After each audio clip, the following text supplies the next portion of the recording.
But in terms of stylistically, the two southpaws entering the ring, now do you think James is going to have any issues with him, or do you think it's going to be pretty, one-sided? Or? You've got two very, very clever fighters. I think one thing they'll do well is suss each other out. It's who susses who out quicker.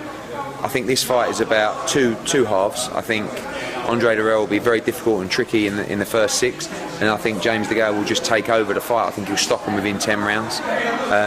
But this is a real high quality fight between two elite level 168 pounders, and I'm really excited about the fight, just to be there as a fan, because it's a fascinating clash of styles, and the skill levels in this fight are going to be great to watch.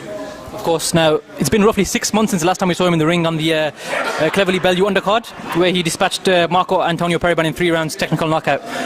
Also on the undercard was George Groves. Now we know the situation is Badou Jack and George Groves. Dirrell's brother lost, so that might be extra pressure on him to make sure he wins or to give his best in a few weeks.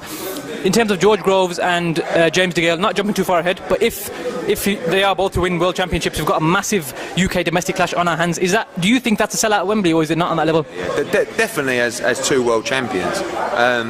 Obviously if one of them loses in their world title bids, then maybe not a Wembley card, but I think everyone's got the appetite for Wembley shows and so forth, and everyone keeps saying to me, when we're going back to Wembley, and you got Brooke Khan is an obvious Wembley filler, you got Joshua against Fury, could be a Wembley filler, you got even Quigg against Frampton in time, so you got a lot of big fights that can be made. A lot of people say to me, if Mayweather-Pacquiao can get made, why can't I say, well, that took 5 years, so give us some time. Some of these fights we've been talking about for a month, they will get made, because in the end the money's too big for them not to get made. But in answer to your question, Degale against Groves is a huge fight, and hopefully they can both win a world title.